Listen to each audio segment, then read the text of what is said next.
Doctor बाबा साहब अम्बेडकर एक महान समाज सुधारक जिन्होंने अपने पूरे जीवन काल में महिलाओं और शोषितों को उनके अधिकार दिलाने के लिए संघर्ष करते रहे, जिनको दुनिया का बेस्ट स्कॉलर कहा गया, जिनके पास 32 डिग्रियां और 14 भाषाओं का ज्ञान था, जिनकी निजी पुस्तकालय दुनिया की सबसे बड़ी निजी पुस्तकालय थी और इनके मृत्यु के वक्त इनकी पुस्तकालय में 80,000 से भी ज़्यादा पुस्तकें थी।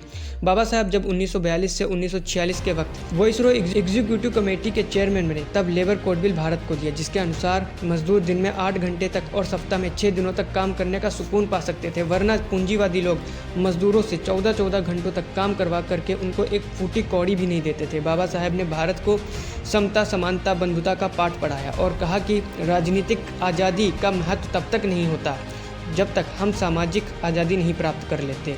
बाबा साहब को किताबों से इतना लगाव था कि राउंड टेबल कॉन्फ्रेंस के बाद जब वो देश लौटे तब 57 बक्से भर करके किताबें अपने साथ लाए। हर दिन दफ्तर से लौटते वक्त उनकी कार का पीछे का भाग किताबों से भरा होता था। कोलंबिया यूनिवर्सिटी के एक सदस्य ने बताया कि जब अम्बेडकर कोलंबिया यूनिवर्सिटी में पढ़ने आया तब उन्होंने एक सेमेस्टर में 16,000 किताबें पढ़ डाली थी। 200 सालों की गुलामी से आज़ादी पाना आसान था क्योंकि पूरा देश एक साथ था, लेकिन जातिवाद, रूढ़िवाद से आज़ादी पाना मुश्किल था क्योंकि ये गुलामी 4,000 सालों की गुलामी थी और इसके खिलाफ जोरों शोरों से अकेले बाबा साहब अम्बेडकर ही लड़ रहे थे। अंततः संविधान के निर्माण का कार्य बाबा साहब को सौंपा गया। संविधान के लागू हो जाने के बाद कुछ सालों के बाद बाबा साहब अम्बेडकर 6 दिसंबर 1950 में आज के ही दिन हमारे देश को और हमको हमेशा हमेशा के लिए महज 65 सालों की उम्र में ही अलविदा कहकर चले गए।